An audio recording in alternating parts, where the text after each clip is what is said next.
où on se dit qu'en fait, on va sortir les rames, tout ce qu'on veut pour le garder. On peut pas sauver des boîtes. Tu sais, c'est qu'il y a un moment donné, ça dépend pas que de nous. Ouais, peut-être qu'on est complètement folle de faire cet épisode. C'est pas mais grave. On va assumer jusqu'au bout. Le problème, c'est qu'il s'est arrêté d'investir au moment où il commençait à obtenir des résultats.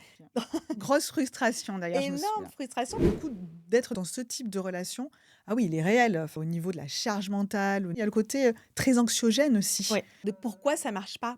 Bonjour et bienvenue dans ce nouvel épisode de My Marketing Podcast. Aujourd'hui, un épisode en duo avec Laurie. Ça fait des mois qu'on n'a pas enregistré ensemble. C'est le premier en 2026. C'est le premier en 2026. Comment tu vas? Bah écoute, ça va super bien. Mais tant mieux, parce qu'aujourd'hui, on va carrément parler d'un sujet qui fâche. Oui. Quand on a préparé cet épisode, on s'est dit qu'on était peut-être un peu folle de Oui, que tenter c'était ce... peut-être un peu suicidaire. Voilà, mais c'est pas grave, assumons. On a perdu 3 clients en 6 mois. Alors, quand je dis perdu, c'est vraiment des clients qui ont arrêté la collaboration. C'est un sujet dont personne ne parle. Bah, c'est jamais très glorieux en fait. Voilà, c'est ultra On tabou. s'en vante pas trop.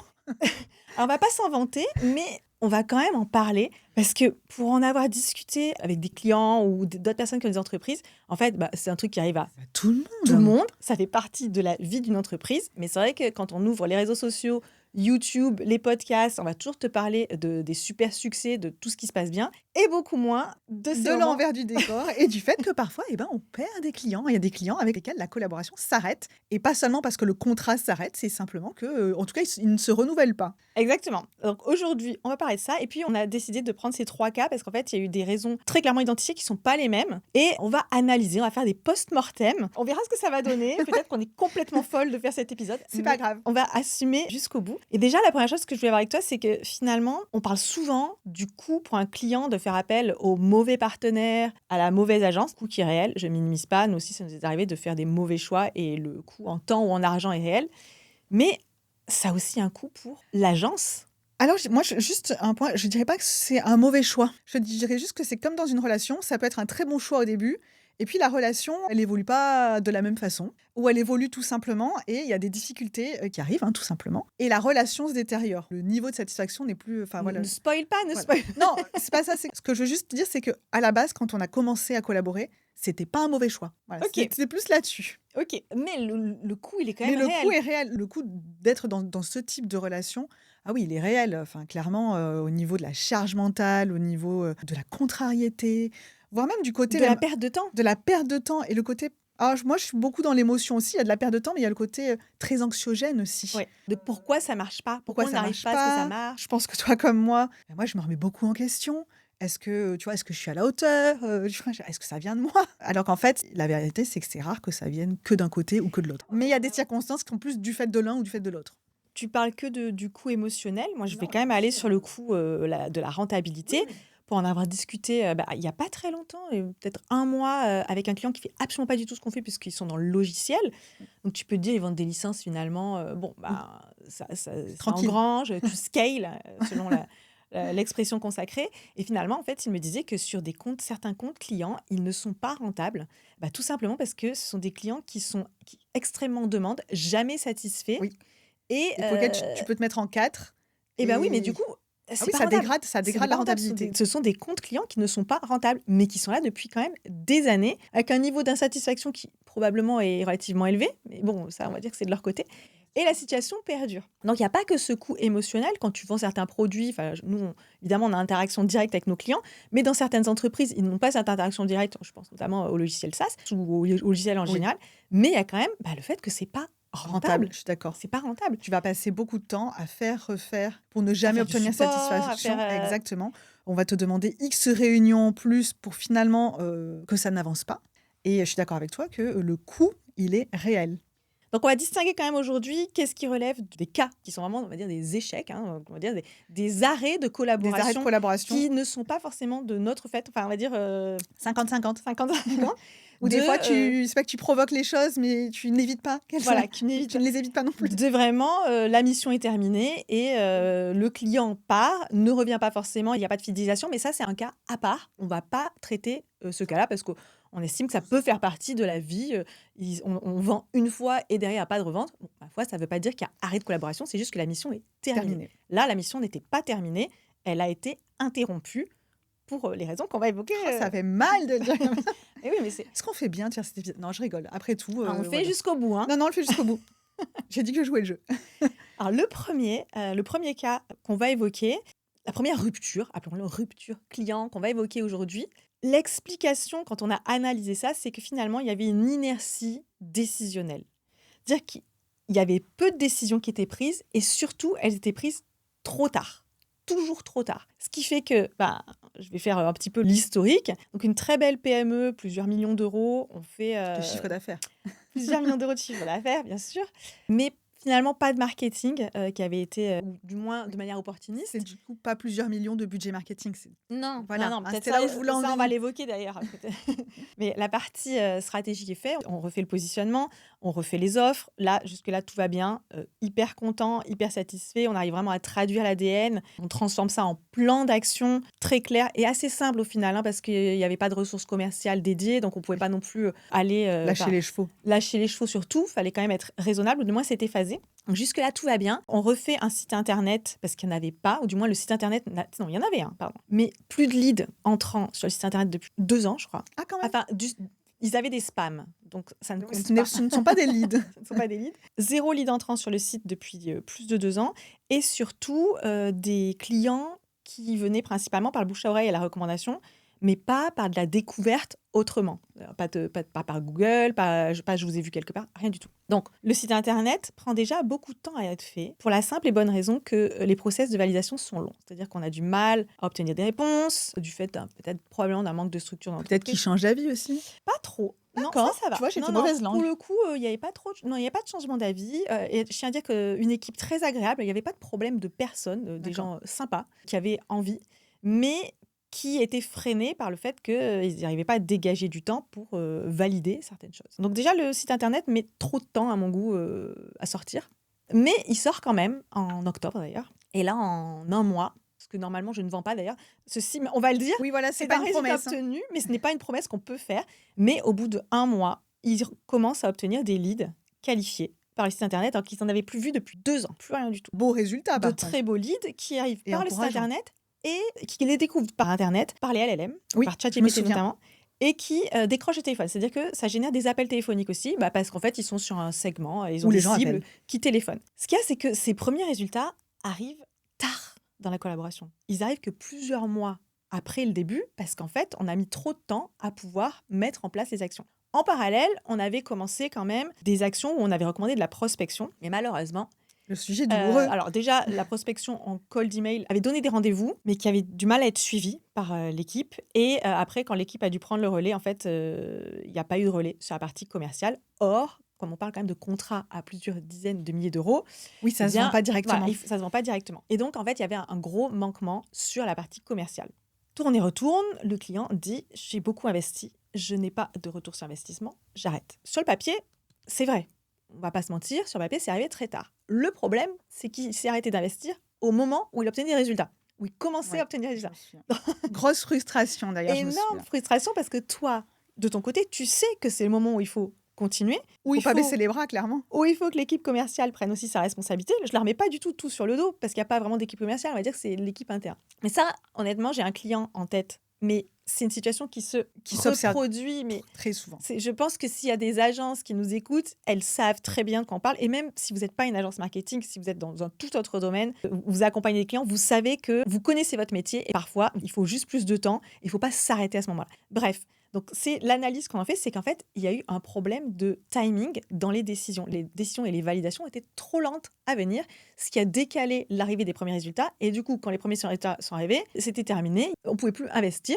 Et stop, on s'arrête là. Qu'est-ce qu'il faut en déduire? Quelle est notre part de responsabilité? Il aurait fallu mettre plus de coups de pied aux fesses. Fouetter. Un taser? Non, mais tu vois, je me remets en question. plaisante, hein, Je pense que aucun client n'est maltraité chez nous. Hein. non. Mais est-ce qu'on est responsable? Sûrement qu'on a notre part de responsabilité.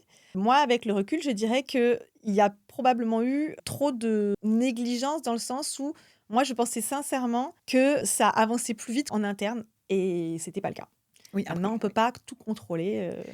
Et est-ce qu'on te laisserait aussi tout contrôler? Je ne sais pas. Je dirais qu'à la limite, à ce moment-là, c'est même plus le même job.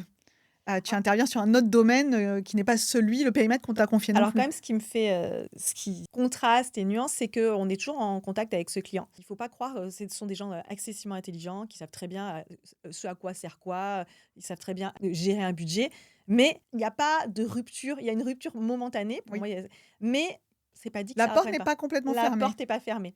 Oui. Parce qu'il y a une prise de conscience de savoir que les résultats, ils sont arrivés, qu'ils n'avaient jamais obtenu ces résultats jusqu'avant, que le discours fonctionne, que le positionnement fonctionne, mais que finalement, il y a eu un problème de timing. Et le timing, on ne le maîtrise pas toujours. Ok, intéressant. Intéressant parce que c'est vrai qu'il n'y a pas eu de. Alors, il n'y a jamais vraiment il y a pas eu de dispute avec Ah non, qui pas que ce du tout. soit, même avec les autres Absolument. cas avec Ah non, lesquels non. Ni dont on va mauvais parler mots. après. Hein. Ni dispute, ni mauvais mots. Oui, à la différence que dans les prochains cas dont on va parler, je pense que la porte ne sera pas ouverte. Voilà. Eh ben, écoute, parlons-en alors. Non, après, on ne sait jamais de quoi demain sera fait. Et voilà, les choses peuvent évoluer. Mais en tout cas, c'est pas l'ordre du Je ne jour. conclurai pas comme ça. Je ne mettrai pas la même conclusion. Donc déjà, moi, ce qui m'intéressait, c'est dites-nous si vous avez déjà vécu des cas similaires à celui que je viens d'aborder, cette rupture. Je pense que c'est quand même un cas qui n'est pas rare. Le fait de dire que les résultats, ils n'arrivent pas assez vite. Donc, en fait, stop, on arrête tout. Alors qu'en vrai, c'est là où il faudrait poursuivre, même si c'est un peu douloureux Et et intensifier, même si les budgets sont pas forcément là. Mais on touche du doigt quand même les premiers résultats. Parce que pour le coup, ça veut potentiellement dire faire machine arrière, tu vois, régresser. J'ai oublié de le mentionner, mais il y avait également des actions de stratégie de contenu, de newsletter. Enfin, il y avait vraiment un dispositif marketing basé sur le... Bon, je ne vais pas t'expliquer, je ne vais pas te briefer sur ce qu'on Non, fait. mais moi, je me souviens qu'il y a longtemps, j'ai eu un client similaire qui avait énormément attendu avant vraiment d'y aller, d'actionner. Tout était très compliqué dans les décisions à prendre. Alors, pour le coup, lui, c'était quelqu'un qui revenait aussi sur ses décisions et qui n'est pas suffisamment allé vite. Tu vois, vraiment problème de timing. Et alors qu'il avait un produit fabuleux. Et ben en fait, ça s'est pas fait. Très bien. Tu vois très bien. Oui, parce que tu dis ton client, mais en fait, c'est notre client. Notre client, oui. Mais c'était toi qui suivais ce client. C'était un compte de Laurie. C'était voilà, c'est moi qui m'en On n'a jamais fait de success rate, les taux de... Et peut-être qu'on pourrait quand même, Non. avec un truc de 15 ans, ça fait un peu... Non, ça fait trop. Voilà, je pense qu'on a d'autres projets à développer. On va embaucher un stagiaire pour ça. Alors vas-y, parle-nous un peu de tes ruptures, non, parce que moi, j'ai fait Écoute, profil moi, bas, j'ai mais... vécu une rupture... Ouais, j'ai vécu une rupture quand même. Hein. Alors, on va remettre du contexte pour qu'on dise je ou moi. C'est en Oui. fait, bien sûr, ce sont des clients de My Marketing Experience de notre agence, mais dans l'agence, il y a des il y a des comptes qui sont suivis par Laurie et des comptes qui sont suivis par moi. Certains par les deux, mais c'est pas la norme. Alors lui, en l'occurrence, celui dont je vais parler, c'était moi qui le suivais le plus. Mais tu étais quand même aussi un petit peu investi parce que pour le coup, c'était quand même un client assez important. Ouais, un gros Alors, client. on ne dit pas que les clients qui n'ont que Sandy ou que moi ne sont pas importants. C'est pas du tout le sujet. Mais en tout cas, pour lui, tu avais été aussi investi au moins Eh oui. au départ. Et le problème... Ah non, mais fais-nous l'historique d'abord. Ah oui, alors... Deuxième rupture. Le départ au top. Sur les chapeaux de roue, ce client cherche un peu à challenger son agence habituelle. Vraiment dans un but de challenger la stratégie. Donc, il nous appelle pour tout ce qui est vraiment la stratégie marketing. Donc, je ne vais pas le refaire, tu en as déjà parlé, de la manière dont on intervient sur la partie stratégique. Et finalement, ce client décide de changer de crèmerie et de vraiment travailler avec nous sur le long terme. Ça aurait peut-être dû nous mettre la puce à l'oreille. Quoi donc? Le fait de vouloir challenger son agence. Oui, alors voilà, on n'a pas forcément été à l'aise. Non, c'était pas une situation hyper confortable. C'était pas très confortable parce que c'est vrai que quand tu viens pour challenger, moi je déteste dire à lui il a mal fait ses devoirs parce que T'as pas le contexte. t'as pas le contexte exactement. Et finalement, avec le recul, quand t'as le contexte, tu comprends un peu mieux aussi. Et je pense qu'en tant qu'agence ou peu importe ton job, tu pourrais toujours être challengé ou critiqué exactement. par quelqu'un d'autre. Donc moi, ce que j'ai évité, c'était de dire ils ont mal fait leur boulot. Non, d'ailleurs, Voilà. on l'a pas fait. D'ailleurs, non. Et je pense que c'est très dangereux de dire ils ont mal fait leur boulot ou elles ont mal fait. Donc, le client décide finalement de nous confier la totalité de son marketing et d'abandonner, entre guillemets, son ancienne agence. Et au début, ça se passe plutôt bien. Ça se passe même super bien. Franchement, ça se passe bien. Ils sont sympas et tout. Est-ce que tu peux juste rapidement expliquer quel type d'entreprise c'était, la taille, l'organisation? Alors, c'est une entreprise dans la tech. En fait, ils ont un logiciel SaaS. Et avec une organisation interne, quand même pas mal de collaborateurs, plusieurs millions de chiffres d'affaires chaque année, et une entreprise qui est déjà structurée dans le sens qui a de l'expérience. C'est pas une nouvelle entreprise. Le product market fit, c'est bon, voilà.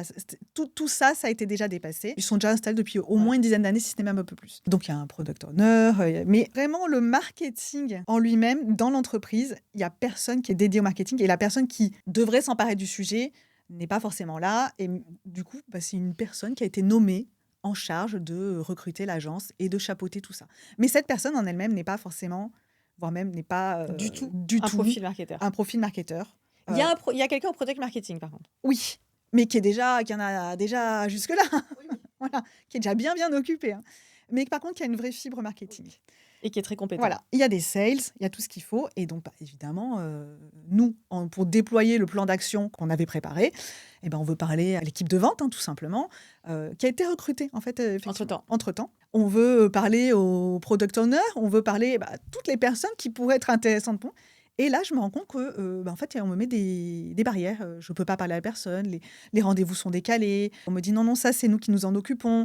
Donc finalement, ça devient un peu oppressant dans le sens où T'as jamais les infos tu déjà. n'as jamais les infos.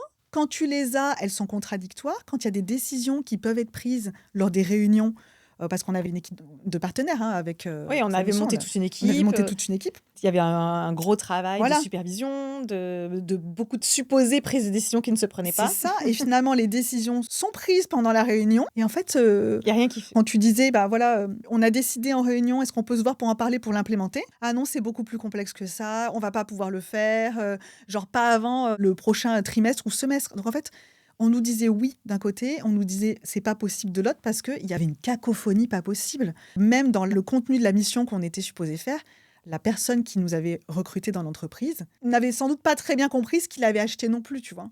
Oui, et ça, c'est un truc que tu m'avais dit. En fait, un jour, je me souviens, on s'est posé et je lui dis, mais je comprends pas ce qui se passe, je comprends pas pourquoi ça ne fit pas, parce que... Parce qu'en fait, je pense, lui, dans sa tête, il avait acheté quelque chose, alors que nous, on lui avait détaillé ce qu'on allait Oui, faire. c'était clair. Et pour le coup, quand j'ai compris ça, mais tard, tu vois, genre, tu te dis, mais je comprends pas quand même, c'était clair. Et puis, tu lui en reparles. En fait, personne n'avait la même histoire, mais la même compréhension du rôle qu'on devait accomplir dans l'entreprise. C'est ça. Ce qui est forcément est déceptif. Ça, et ça crée des frictions avec crée certaines des personnes frictions. en interne Oui, et puis bon, il y qui avait ne des... comprennent voilà. pas pourquoi Bah, on est là. on est globalement sur les mêmes sujets Oui. et que presque on était en compétition. C'est ça qui était Oui, pénible. oui. C'est qu'on avait l'impression d'être mis en compétition avec des avec- personnes qui étaient en interne. Alors chez eux. qu'on jouait dans la même équipe.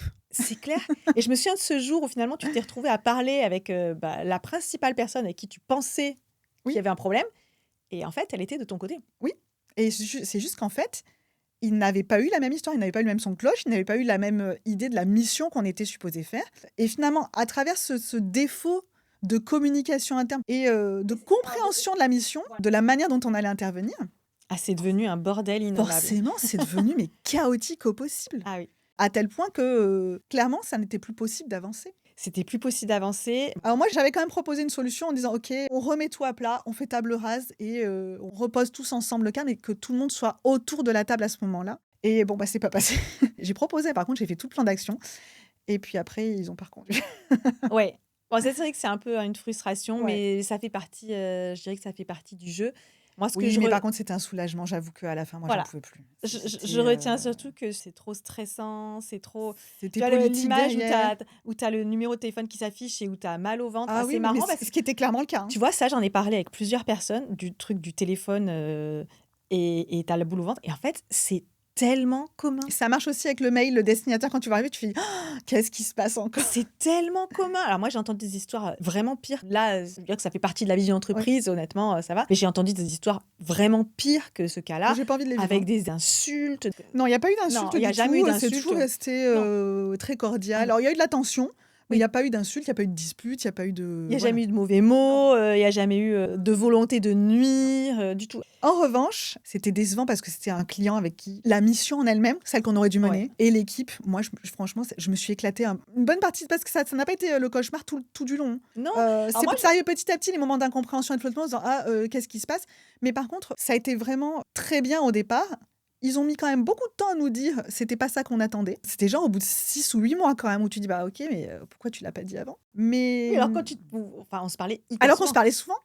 Ouais, genre vraiment, vraiment souvent, quoi. Mais au-delà du côté perte financière, parce qu'il n'est jamais agréable, moi j'ai eu quand même un petit goût d'inachevé, je dois bien le dire. Alors moi, je te rejoins parce que on n'en a pas parlé, mais les résultats, ils étaient quand même là. Ouais. On a eu très rapidement, alors ça c'est vrai, On aurait pu en avoir beaucoup plus si tout le monde a été sur la même... Oui, Mais c'est pour ça que c'est énervant parce Ouais. que les premiers J'ai eu pas résultats mal sont de arrivés frustration. vite. Alors, on va pas faire toute la genèse du truc, mais parce qu'on a mis en place très vite Ouais. certaines mesures correctives qui ont permis de redresser la barre. Oui, alors ce qu'il faut comprendre, c'est qu'il y avait quand même une grosse dette, hein. Il y avait beaucoup de choses à éponger, beaucoup de choses à remettre en place. Mais oui, Quand mais je oui. dis on, c'est nous, avec l'équipe qu'on avait montée sur ce projet. Donc les résultats sont arrivés super vite. On a réussi à vraiment redresser la barre sur des choses qui allaient absolument pas. Et donc tu te dis, on aurait pu faire tellement Oui. plus. Donc c'était quand même... Tellement plus. Oui, donc il y a quand même un goût d'inachevé, il y a quand même de la frustration, je vais pas mentir, hein. Mais par contre, moi, j'aurais pas pu continuer. Je veux dire, en termes vraiment... Non, mais je pense que toi, et même généralisons, je crois que ce c'était sont des ultra situations, toxique. ce sont des situations dans lesquelles il faut savoir dire stop. Renoncer, en fait. Et le truc, c'est que c'est pas nous qui avons Non. dit stop. De notre côté, finalement, si on n'arrivait pas à en sortir, je comprends aussi le client qui a dit stop. Parce que eux, ce que nous, on ne voyait pas, c'était qu'ils devaient aussi gérer leur équipe en interne. Et que Donc c'était un peu le bordel aussi. clairement, c'était le bordel. Et il faut savoir dire stop. Oui. Ça fait suer, mais maintenant, c'est largement digéré. Je pense que pour le coup... Alors je dis pas que le client a eu raison de dire stop, mais oui, c'était peut-être pas plus mal. Et je dirais que ce n'est plus trop notre problème. Oui, c'est plus notre problème. Voilà, ce n'est plus notre problème. Mais je pense qu'effectivement, voilà, il y a un moment donné, il faut savoir renoncer. Donc moi, si je résume sur celle-là, qu'est-ce qu'on aurait pu faire mieux? Tirer la sonnette d'alarme plus tôt. Moi, je pense que de ne pas avoir su dire plus tôt, écoutez, là, je pense qu'on a un problème de compréhension. Alors, ceci dit, je l'ai fait, hein, mais ça n'est pas passé. Ouais, mais bon. Voilà. En tout cas, je crois qu'on sera encore plus Je vigilante pense que je serai aujourd'hui. encore plus vigilante parce que je ne peux pas dire que ça n'a pas été fait. Ok. Mais je pense que j'insisterai beaucoup plus. Voilà, on sera plus insistante. Ouais. J'espère surtout que ça ne réarrivera pas. Oh, moi, je pense que ça réarrivera. Je vois pas comment ça pourrait ne pas réarriver. En fait, le truc, c'est que quand il y a des entreprises comme aujourd'hui, on s'adresse à des entreprises qui sont de plus en plus grosses, de plus en plus importantes, où il y a peut-être parfois des organisations un peu plus complexes, le facteur humain est une problématique qui arrive forcément plus souvent. Heureusement, la plupart de nos clients qui sont structurés, ça se passe très bien, hein. Bon, bah là, ça s'est moins bien passé. Ouais. Voilà. C'était aussi une période charnière de leur activité. Et voilà, c'était... On essaye d'apprendre, on apprend avec vous. D'ailleurs, si vous avez des conseils, c'est des choses Si qui ça vous vous est déjà arrivé, ouais, n'hésitez pas à commenter sur la plateforme de votre choix. On sera hyper intéressés d'avoir vos feedbacks. Et on a un troisième Oui. cas, une troisième rupture. Alors, il faut savoir quand même que tout ça, c'est arrivé hyper... Oui. Toi, tu as dit 6 mois, mais je pense que c'est arrivé en moins de 6 mois en ouais, réalité. peut-être. Et la troisième rupture, c'était avec un client avec qui notre relation a duré très longtemps. Ouais, une dizaine d'années. Pratiquement 10 ans. On n'est pas arrivé aux 10 ans, on a fait 9 ans et demi, un truc comme ça. Et je sais que l'année d'avant, on avait perdu un client avec lequel ça faisait encore plus longtemps. Lui, on avait dépassé les 10 ans. Alors là, c'était un cas différent. C'était que le client s'était fait racheter. Oui. Et qu'il est d'usage de se séparer de l'agence. Voilà, de tout. De faire table rase. Mais ça, pour moi, c'est encore un autre cas de figure. Donc là, ce client, alors je vous disais aussi, c'est quand les clients restent très longtemps comme ça. Je dis presque, c'est pas une anomalie, mais un client qui reste aussi longtemps, c'est pas rare ou surprenant qu'à un moment donné, il veuille changer ou quoi que ce soit. Là, dans le cas présent, c'était pas forcément qu'il voulait changer. Mais il y avait quand même un gros problème qui s'est installé. Et tu vois, c'est pareil, c'est pas du jour au lendemain. C'est petit à petit. Ce sont des dirigeants, en fait, donc c'est des associés, qui endossaient chacun à tour de rôle la casquette du marketing. Une année là, une année là. Oui. Ouais, peut-être pas une année, mais c'est celui qui voulait bien le faire. Voilà, ça n'a pas toujours été la même personne. Ouais. Déjà, ça, c'est pas hyper facile, dans le sens que pendant des années, notre interlocuteur, c'était un des deux dirigeants, celui qui a le plus la fibre marketing et vente. Et pour le coup, ça se passait plutôt bien. Et ça avançait. Et puis finalement, comme il ne pouvait pas porter tous les sujets, c'est l'autre fondateur qui a à un moment donné repris les sujets marketing. Alors, je ne jetterai pas je jetterai pas la pierre, mais c'était pas la même approche, c'était pas la même façon de faire. Je pense qu'il s'y intéressait moins aussi, qu'il avait d'autres chats à fouetter. Et finalement, même entre eux, ils n'avaient pas la même vision de l'entreprise des choses. Et ils n'avaient pas la même vision de leur entreprise. Ils n'avaient même pas la même vision de leur entreprise. Et du coup, forcément, de ce qu'on allait pouvoir mettre en place au niveau du marketing. Sur lesquels j'avais très peu de réponses du coup, puisque ce n'était pas forcément la priorité de mon interlocuteur. En revanche, ce qui était beaucoup plus compliqué, c'était cette absence de vision d'entreprise. Alors, il y a des entreprises qui sont nos clientes et qui n'ont pas une vision très claire de leur entreprise. Ça se travaille. D'ailleurs, on a un très bon épisode dessus pour ceux sur la vision d'entreprise, pour celles et ceux que ça intéresse, mais ce n'est pas le sujet aujourd'hui. En revanche, ce qui est plus gênant, c'est quand la vision, elle n'est pas du tout partagée. C'est-à-dire quand l'un veut partir dans une direction, l'autre veut partir de l'autre, voire même qu'on peut percevoir des tensions entre les deux. Oui, et c'était clairement le cas, et ce qui n'était pas le cas pendant de très nombreuses années. Et ça a été très, très perturbant. Et c'est ce qui, finalement, a conduit à petit une réduction des budgets, on va être très honnête aussi. Mais je me souviens que quand tu es arrivé, tu me dis, bon, ils veulent revoir le budget, et tu m'as dit, je vais lui faire une proposition, je sais qu'ils n'accepteront pas.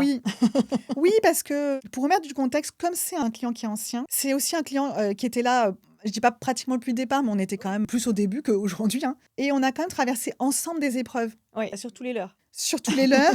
Oui, mais tu vois, par exemple, pendant la période Covid, ils Oui. sont restés là. Ils n'ont pas dit on fait des économies, on enlève le marketing. Et on en avait parlé, tu vois, de traverser des choses ensemble. Dès qu'ils ont pu, ils ont remis du budget. Mais par contre, il y avait quand même cette volonté d'avancer et ils savaient dans quelle direction eux-mêmes ils avançaient. Et là, en l'occurrence, Ils se sont perdus. ils se sont perdus. Et ils nous ont perdus aussi. Ouais. Par contre, tu vois, à la différence, je nourris pas de sentiment de frustration. Je nourris pas de sentiment de oh, en fait, si les choses avaient été différentes. Je pense qu'aussi, malgré tout, ça arrive aussi à la fin d'un cycle. Ce que je leur souhaite en revanche, c'est d'arriver à mieux accorder leur volume et d'avancer, parce que c'est une belle entreprise en vrai. Et puis ça met aussi, on pense souvent que le marketing, c'est juste, on pose une équipe là, même très experte, puis Non, on c'est a pas quand même que un ça. certain niveau d'expertise, toi Il y et a moi. des humains en face. Mais ça ne suffit absolument pas. C'est-à-dire que s'il y a un problème de vision partagée, s'il y a un problème de communication, s'il y a un problème de structuration, quand je dis structuration, c'est pas forcément de ne pas avoir assez de personnes, c'est de ne pas avoir les bonnes personnes au bon endroit. On va soit être freiné, au mieux, on va être freiné, on va avoir de moins bons résultats, soit carrément, on ne va pas y arriver. C'est-à-dire que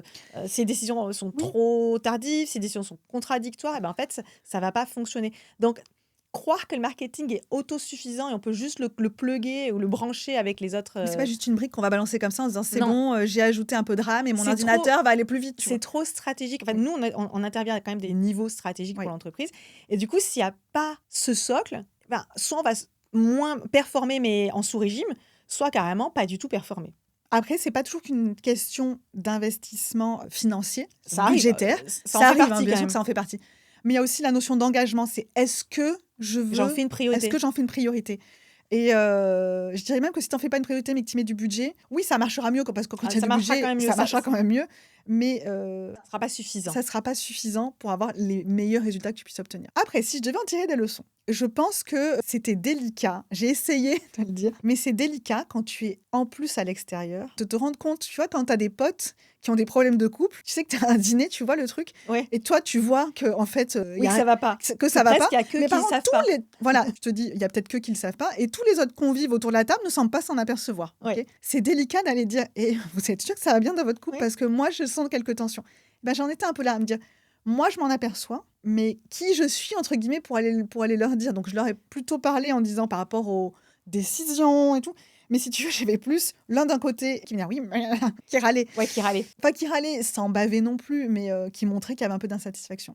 Et soyons honnêtes, on n'est pas les bonnes personnes pour Non, régler et les sauf que problèmes moi, je suis pas relationnels coach de entre elles couple ou d'associés ou quoi que ce soit. C'est pas Hein du tout. Déjà, on va s'occuper de nous. Voilà. On n'a pas de problème relationnel, ça va. Voilà. Mais c'est déjà Mais bien. ce que je veux dire, c'est est-ce qu'il y a quelque chose que j'aurais fait différemment ou que j'aurais corrigé? Je pourrais même pas te dire. Peut-être être plus clair sur, et encore je l'ai été en disant, il me faut une vision, il faut savoir vers où on va. Et je pense qu'en fait, quand je l'ai dit, c'est ce qui a fait qu'à un moment donné, ils se sont dit, bah, c'est bon, on n'avance plus. Oui, non, je pense que là, clairement, on l'a intégré dans la rupture parce que effectivement, c'est le client qui un jour envoyait un mail ou téléphonait, je ne sais plus, pour dire on arrête.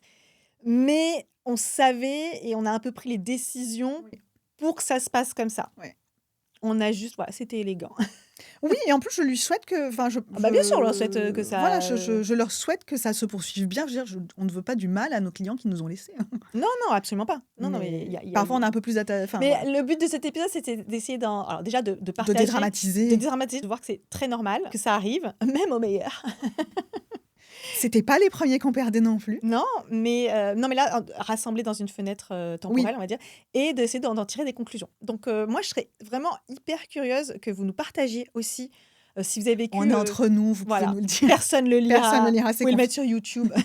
Parce que je pense qu'on a besoin d'en parler, qu'on apprend beaucoup mieux des échecs des autres que de leur succès, parce que c'est toujours bien, le succès n'est pas très reproductif. Ouais, mais c'est un peu tabou de dire bon bah là on a peut-être sans aller jusqu'à merder. Bah ça s'est pas passé comme ça devait. et Alors, ça on s'est rassure fini. tout le monde, ça ne nous a pas empêché, comme tu l'as dit, d'avoir de nouveaux clients, de signer des nouveaux contrats. Voilà, ça n'a rien à voir. Et je dirais même que parfois ne pas s'acharner à vouloir garder un client qui est soit toxique, soit où on se dit qu'en fait on va sortir les rames, tout ce qu'on veut pour le garder. On peut pas sauver des boîtes. Je sais, c'est qu'il y a un moment donné, ça dépend pas que de nous. Ouais. Quand on accepte ça et de renoncer, et ben ça fait aussi de la place pour d'autres collaborations qui vont venir nourrir pas seulement le chiffre d'affaires, mais aussi notre pratique. Et je pense qu'il faut arriver à se libérer de ce truc de se dire, on peut pas être quitté ou on peut pas renoncer, on faut aller jusqu'au bout. Il faut aussi, c'est qu'on perd de la disponibilité pour nos clients qui, eux, sont là et qui sont contents.